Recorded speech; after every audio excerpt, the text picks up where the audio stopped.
عليكم ورحمة الله وبركاته.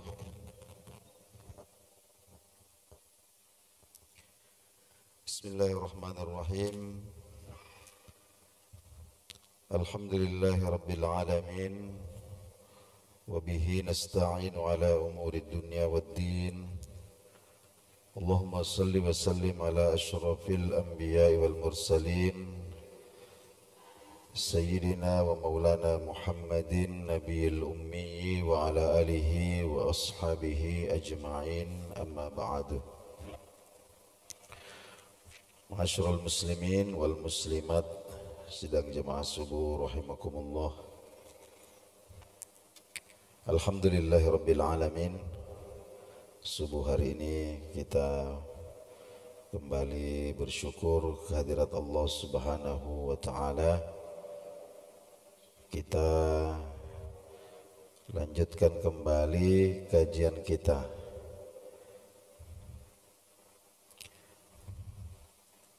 Subuh kemarin kita sudah dengarkan satu hadis yang disumberkan kepada seorang sahabat Nabi Sallallahu Alaihi Wasallam, namanya Al-Barra bin Azib radhiyallahu anhu. Beliau menyampaikan bahwa Rasulullah Sallallahu Alaihi Wasallam itu rajulan marbu'a, seorang pria yang berperawakan sedang. Kita sudah jelaskan kemarin. Ba'ida ma bainal mankibain. Kemudian beliau memiliki bahu yang bidang. Azimal jammah, rambutnya lebat.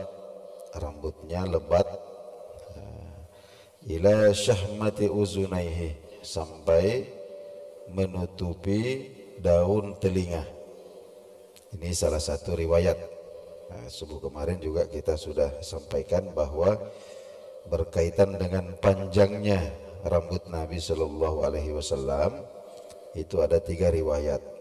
Yang pertama, ini yang disebutkan di sini bahwa rambut beliau itu menutupi daun telinga sampai bahagian bawah.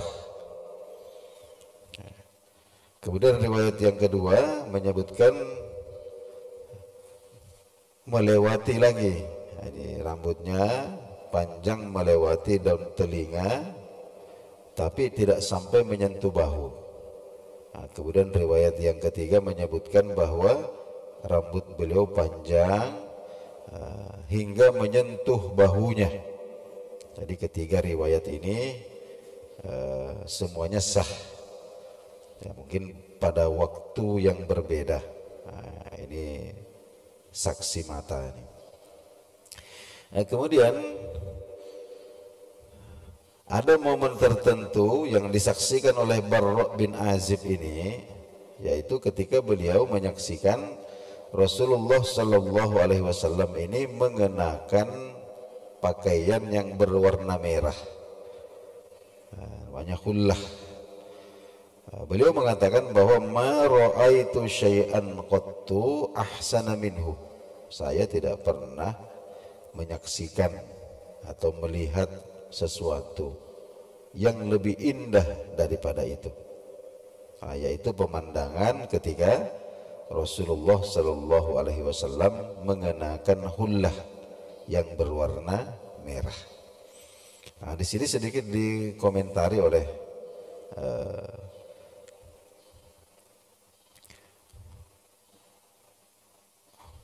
guru kita yang mensyarah kitab ini, bahwa ada hadis Nabi Sallallahu Alaihi Wasallam, an-nahyu an labsil mayathiril humri, yang melarang mengenakan pakaian berwarna merah. Ini dari Al-Barra bin Azib juga. Jadi dari orang yang menyaksikan Rasulullah sallallahu alaihi wasallam memakai pakaian merah, beliau ini juga yang meriwayatkan hadis. Qala Al-Barra bin Azib berkata, nahana an-nabiyyu sallallahu alaihi wasallam, Nabi sallallahu alaihi wasallam melarang kami anil mayathiril humri, mengenakan pakaian yang berwarna merah. Nah, lalu bagaimana kita katakanlah mengkompromikan, karena dua riwayat ini sama-sama sahih, bahwa Barra bin Azib pernah menyaksikan Nabi sallallahu alaihi wasallam mengenakan pakaian yang berwarna merah, dan beliau mengomentari bahwa itu adalah pemandangan yang paling indah yang pernah saya lihat. Namun di sisi yang lain ada juga hadis yang sampai kepada kita melalui Barra bin Azib ini, bahwa Rasulullah sallallahu alaihi wasallam melarang kami mengenakan al-mayathiril humri, pakaian yang berwarna merah. Nah, wa qad qala ba'du ahli ilmi, sebahagian kalangan ahli ilmu, para ulama yang peneliti, fit taufiqi, ya, dalam mengkompromikan hadis yang zahirnya bertentangan ini, bi annan nahya, bahwa larangan itu innama huwa anil ahmaril khalis, yaitu pakaian yang merah menyala yang polos. Jadi merah menyala yang polos, itu yang dilarang. Amma idza lam yakun ahmar khalisan, ya, adapun jika merahnya itu tidak polos, bal khalatahu launun akhar, tapi bercampur dengan warna yang lain. Jadi ada variasinya, ada warna yang lain, ya, mithlul bayad, putih umpama, awis sawad, atau hitam, fahadza la yunha anhu, maka yang seperti itu tidak dilarang. Kenapa? Yaitu tadi, fa inna nabiyya sallallahu alaihi wasallam, karena nabi kita sallallahu alaihi wasallam labisa hullatan hamra, itu beliau pernah atau memiliki pakaian yang berwarna merah, tapi merahnya ini punya motif atau ada campuran warna yang lain. Kemudian kita masuk pada hadis berikutnya. Ini hadis ini bersumber dari Ibrahim bin Muhammad. Ibrahim bin Muhammad ini seorang tabi'in, meriwayatkan hadis dari min waladi Ali bin Abi Thalib, dari salah seorang putra Ali bin Abi Thalib. Qala kana Aliyun radhiyallahu anhu, Sayyidina Ali radhiyallahu anhu itu idza wasafa Rasulullah sallallahu alaihi wasallam, ketika beliau menggambarkan tentang Rasulullah sallallahu alaihi wasallam, beliau mengatakan, ya, di samping riwayat-riwayat yang kita sebutkan di awal itu, bahwa Rasulullah itu berpostur sedang, bukan yang terlalu tinggi, bukan juga yang pendek. Jadi beliau berpostur sedang, kemudian rambutnya ikal bergelombang. Kemudian ada tambahan di sini.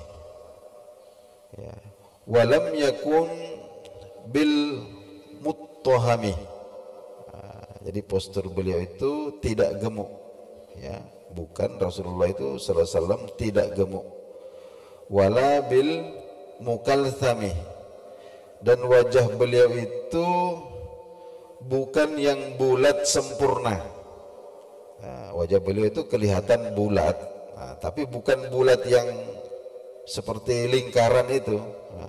wa kana fi wajhihi tadwir, akan tetapi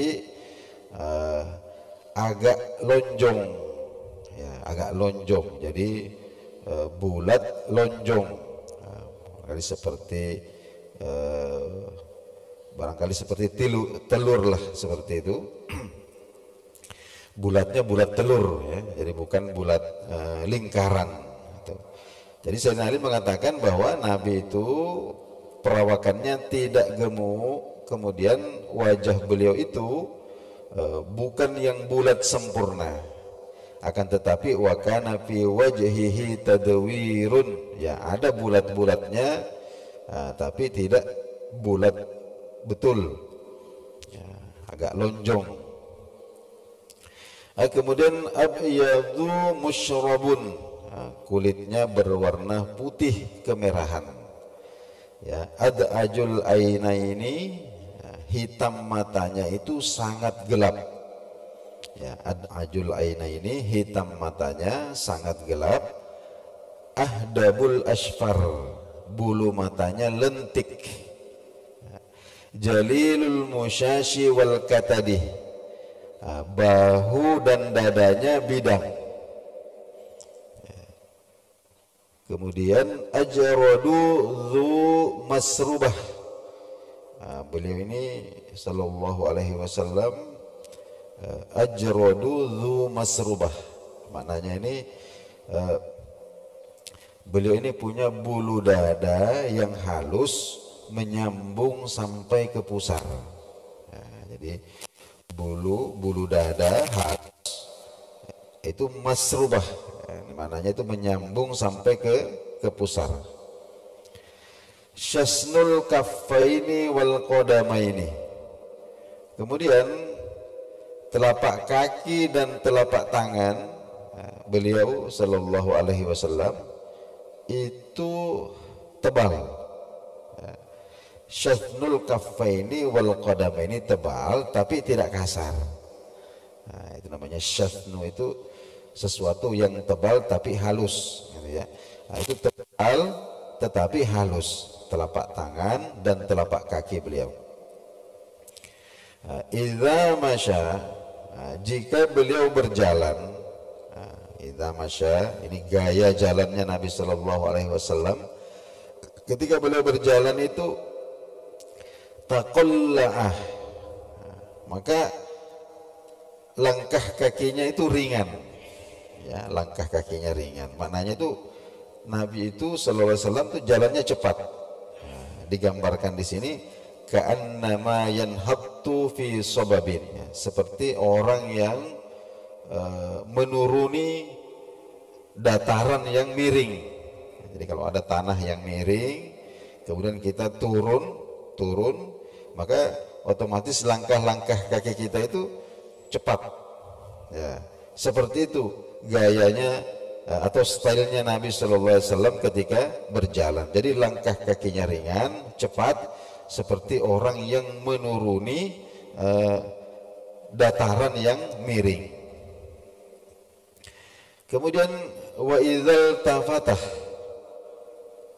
ketika beliau sallallahu alaihi wasallam menoleh ke belakang, menoleh ke belakang, maknanya itu berpaling, ya.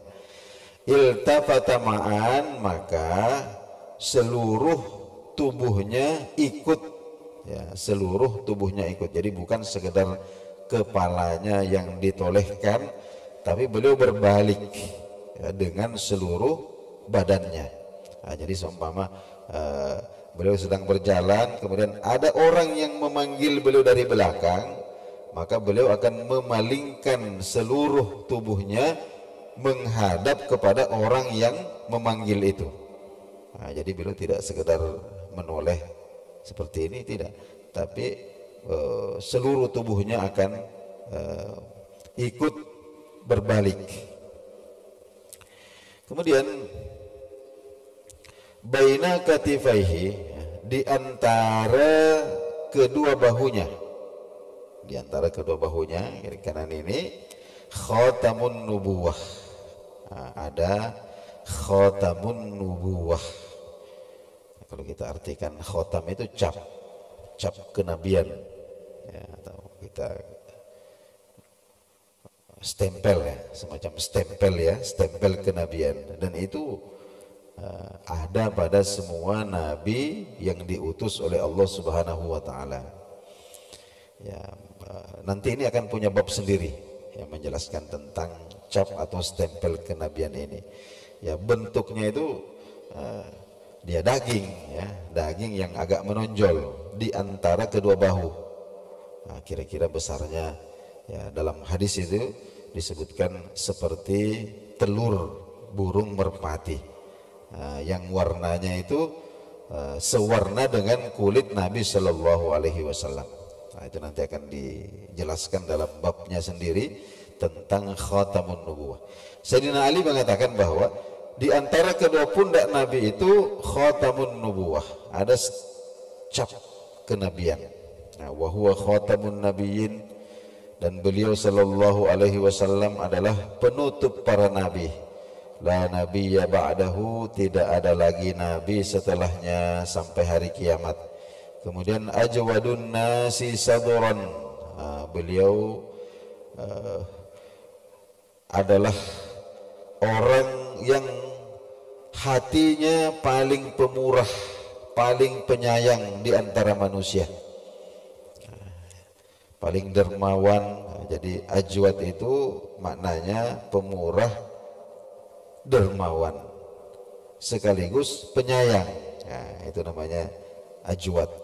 Jadi orang yang kedermawanannya itu berasal dari kasih sayangnya. Nah, jadi karena penyayang kemudian dia dermawan. Nah, karena ada juga orang yang dermawan tapi bukan dari kasih sayang. Nah, dia bisa kasih ini, kasih, tapi bukan karena sayang. Ya, mungkin karena ada motif-motif yang lain. Tapi Nabi Shallallahu Alaihi Wasallam itu pemurahnya itu betul-betul bersumber dari hati beliau yang dipenuhi dengan kasih sayang.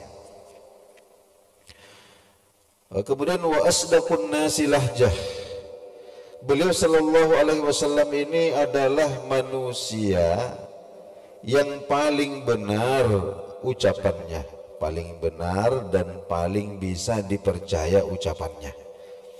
Nah, bahkan ini sudah masyhur sejak beliau kecil, remaja, sampai tumbuh dewasa, sebelum biasa, sebelum dilantik menjadi nabi, orang-orang Arab ini sudah masyhur sekali, sampai beliau itu belum jadi nabi sudah dijuluki Al-Amin, artinya yang terpercaya, yang bisa pegang amanah. Ya. Bahkan disebutkan dalam sirah itu bahwa menjelang hijrah itu dari Makkah ke Madinah, baginda Nabi Shallallahu Alaihi Wasallam itu masih menyimpan banyak barang-barang yang dititipkan oleh orang-orang Arab, termasuk orang-orang yang memusuhi beliau. Ya, jadi orang-orang musyrik itu. Ya, jadi ini banyak orang-orang ini yang meskipun memusuhi Nabi Shallallahu Alaihi Wasallam, ya, karena dakwahnya itu mereka memusuhi Nabi, akan tetapi di sisi yang lain mereka itu masih menitipkan barangnya kepada Rasulullah Shallallahu Alaihi Wasallam. Ya, mereka tidak senang kepada Nabi karena dakwahnya, tapi mereka tidak bisa membantah bahwa beliau ini adalah orang yang bisa dipercaya. Jadi mereka tetap menitipkan barangnya kepada Nabi. Makanya itu Sayyidina Ali cerita, saya itu terlambat hijrah. Nah, saya ini, kata Sayyidina Ali, terlambat hijrah karena baginda Nabi, di rumah Nabi itu masih ada banyak barang titipan orang yang Nabi perintahkan kepada saya untuk kembalikan kepada pemiliknya. Jadi saya kembalikan dulu itu semua barang-barang titipan itu kepada yang punya, baru kemudian saya berhijrah. Nah, ini menggambarkan bahwa wa asdaqun nasi lahjah, baginda Nabi Shallallahu Alaihi Wasallam adalah manusia yang ucapannya paling benar dan paling dipercaya. Kemudian wa alyanuhum arikatan. Beliau ini punya karakter ya, paling sopan dan paling lembut.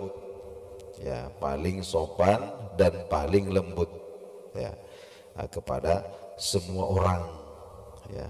Jadi beliau ini tidak membeda-bedakan orang.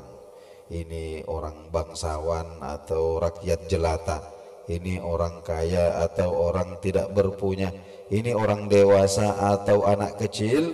Maka beliau itu selalu membawa karakternya, yaitu sopan dan lembut ya, bahkan ketika marah sekalipun. Nah, jadi Rasulullah Shallallahu Alaihi Wasallam itu digambarkan bahwa beliau ketika marah ya, ketika marah itu terlihat jelas. Jadi ada urat ya, ada urat yang menonjol di dahi beliau ini, antara alis kanan dengan alis kiri ini ada urat yang akan menonjol berwarna kemerahan. Itu kalau beliau marah. Dan paling paling kerasnya kalau beliau marah itu beliau akan memukul-mukul pahanya. Nah, mukul-mukul pahanya seperti ini. Aduh, kenapa ada orang yang seperti ini? Ya, seperti itu gambarannya. Nah, karena perangainya ini arikah wa alyan ya, jadi lembut dan sopan. Kemudian selanjutnya wa akramuhum isyratan. Beliau ini ketika bergaul dengan orang itu ramah dan akrab. Ramah dan akrab. Ini akramuhum isyrah. Marra'ahu, barang siapa yang bertemu dengan beliau, ini bertemu belum kenal, baru pertama kali melihat. Jadi marra'ahu, barang siapa yang pertama kali bertemu kemudian menyaksikan beliau itu, badihatan habahu, maka akan menaruh hormat dan akan merasuk dalam hatinya itu perasaan segan. Akan menaruh hormat dan merasa segan kepada beliau. Wa man khalatahu, dan barang siapa yang pernah bergaul dengan beliau, artinya mengenal beliau dengan lebih mendalam lagi, bergaul dengan beliau, sempat bersama-sama dengan beliau dalam satu perjalanan, ya ahabbahu, maka pasti orang itu akan jatuh hati kepada beliau sallallahu alaihi wasallam. Ayaquluna ituhu, jadi orang-orang yang bercerita tentang beliau itu mereka punya komentar yang sama. Apa yang mereka katakan? Lam ara qablahu wa la ba'dahu mithlahu. Belum pernah aku melihat orang ya, yang seistimewa beliau ya, sebelum ini dan setelahnya lagi ya. Itu yang disampaikan oleh Sayyidina Ali, informasi ya. Jadi banyak tambahan dari beliau yang terkait dengan postur gambaran fisik Rasulullah Sallallahu Alaihi Wasallam. Nah, ma'asyiral muslimin wal muslimat rahimakumullah, inilah dahulu yang sempat kita kaji pada subuh hari ini. Insyaallah subuh pekan yang akan datang kita akan lanjutkan satu hadis yang berasal dari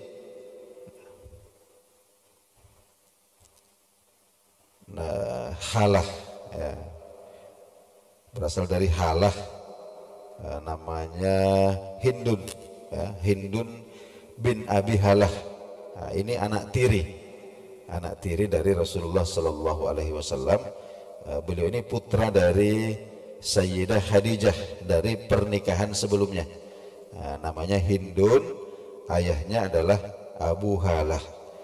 Beliau ini ya orang yang ahli dalam menggambarkan fisik seseorang. Beliau itu disebut wassof. Ini kita akan ikuti apa yang beliau gambarkan ya tentang Rasulullah Sallallahu Alaihi Wasallam. Insyaallah pada pekan yang akan datang. karena besok subuh kita akan mulai juga satu kitab yang baru kita kaji, yaitu Al-Halalu wal Haramu fil Islam. Jadi tentang konsep halal dan haram di dalam Islam. Nah, inilah dahulu yang sempat kita kaji pada subuh hari ini. Kita akhiri majelis kita dengan berharap akan rahmat dan ampunan Allah Subhanahu wa taala dengan sama-sama membaca doa kafaratul majlis. Subhanallah. Wassalamualaikum warahmatullahi wabarakatuh.